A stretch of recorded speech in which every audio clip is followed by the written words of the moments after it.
Most people believe accepting a pay rise means it lands in your bank account exactly the way it's offered. David proved that's not always true. In a mid-sized office in Reading, there was a man named David who did something that made absolutely no sense to anyone who worked with him. 3 times across 10 years, his company offered him more money. 3 times, he said yes. But 3 times, almost none of it showed up as salary. Not because he didn't want the money, not because his employer tricked him, because he understood something about the British tax system that almost nobody else in that office had ever heard of. By the time he reached his mid-40s, the man whose payslip barely seemed to change had quietly built considerably more long-term wealth than many of the people who took every raise exactly as offered. This is the story of the £100,000 wall. David wasn't remarkable.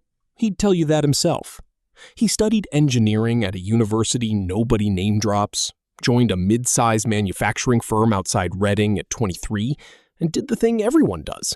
He worked hard, he got promoted, and his salary crept upward the way salaries are supposed to. By 34, he was a senior project lead, earning £92,000 a year. Comfortable, solidly upper middle, the kind of income that makes family gatherings a little awkward because relatives start asking for advice. He wasn't chasing wealth.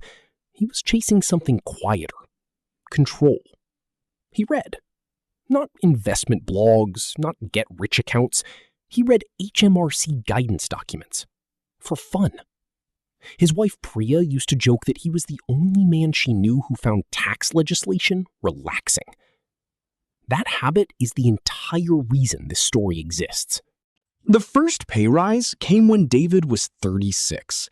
His manager called him in, told him the company valued him, and offered him a role that would take his salary from £92,000 to £104,000 a year. Most people would have shaken hands on the spot. David asked for a week to think about it. His manager was confused. His colleagues were more confused. A £12,000 raise isn't the kind of thing you sit on. But David had done the maths before he'd even left the meeting room. He knew that the moment his income crossed £100,000, something changed in the background of the UK tax system, something almost nobody in that building understood. So a week later, David went back into that office and asked for something strange. Not less money, just a different structure. Here's the part of the story that the people around David never got to see.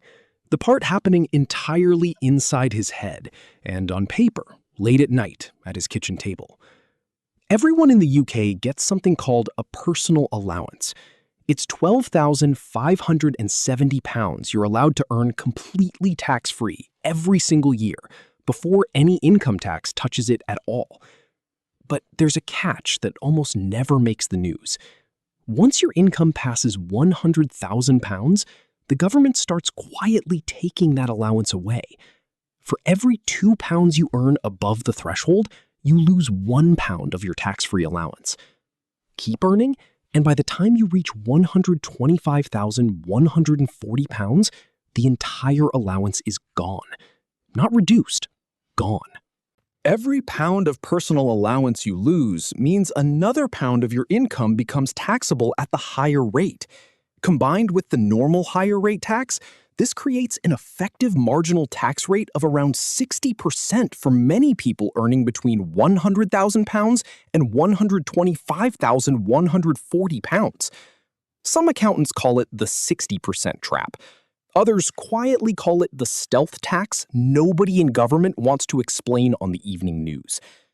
National insurance may also affect your take-home pay depending on your circumstances, but the biggest reason this income band feels so punitive is the gradual loss of the personal allowance. David wasn't guessing at this. He'd read it directly in HMRC's own guidance, and it told him something crucial. The band between £100,000 and £125,140 was pound for pound the single worst place in the entire UK income scale to earn money. So when his manager offered him £104,000, David didn't say no to the money. he said no to receiving it as salary. David's employer offered salary sacrifice.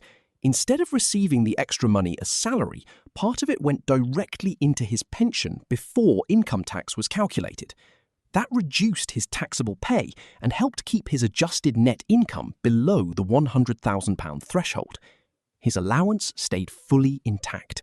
Not £1 of the 60% trap touched him. To his colleagues, it looked like David's payslip barely moved. In reality, he'd redirected the money somewhere the 60% trap couldn't reach and picked up an employer pension top-up on the way, because that's often part of how salary sacrifice arrangements work. Most people in David's position would have stopped there. But then an even bigger offer arrived, and this time, even his own wife wondered whether he'd made a mistake. 3 years later, the second offer came, a promotion to Regional Operations Manager, £118,000, deep inside the 60% band. This time, it wasn't just his colleagues who were confused. Priya was too. She'd watched him restructure the first raise and understood the logic. But watching him do it again, with an even bigger number on the table, tested something in her. What if everyone else was right? What if they'd spent years worrying about a tax rule that wasn't really worth avoiding? David didn't have a perfect answer for her that night.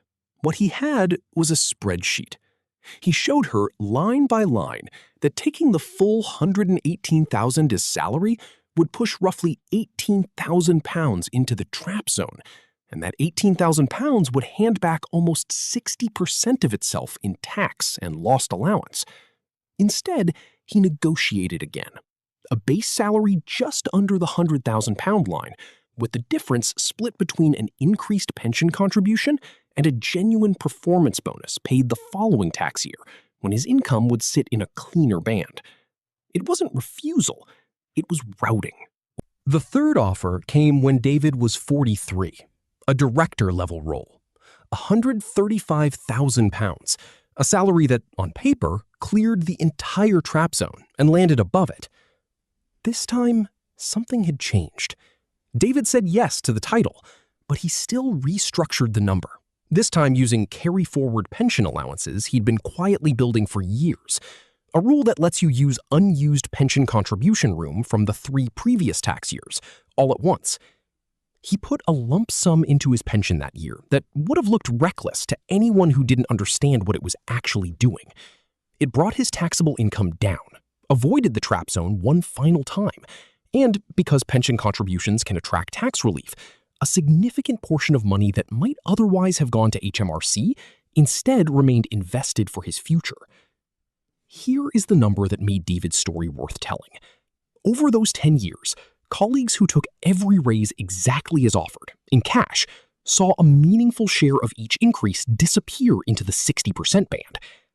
David redirected almost the same total income into a pension that grew, compounded, and was boosted by tax relief he would have otherwise handed straight to HMRC.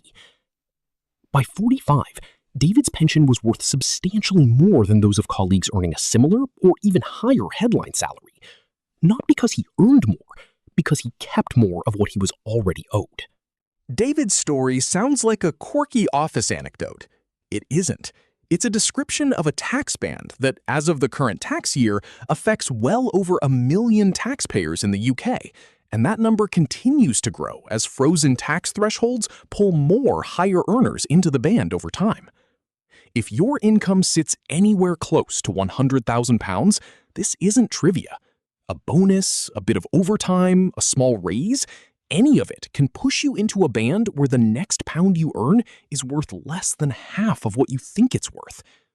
For many families, once adjusted net income exceeds £100,000, they may lose eligibility for tax-free childcare and the additional free childcare hours, making the effective cost of earning more even higher.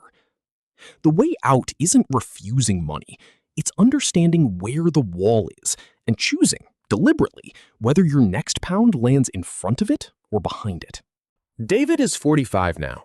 He didn't retire in the dramatic sense. He simply reached a point where his pension, built quietly over a decade of unconventional decisions, gave him a choice almost nobody else in that office ever had. He still tells the story the same way, with the same slightly amused look on his face.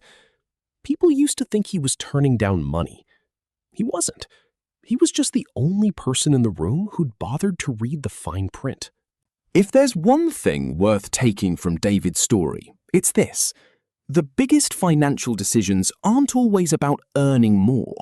Sometimes they're about understanding exactly where the traps sit and rooting around them before they take a bite out of money you've already earned.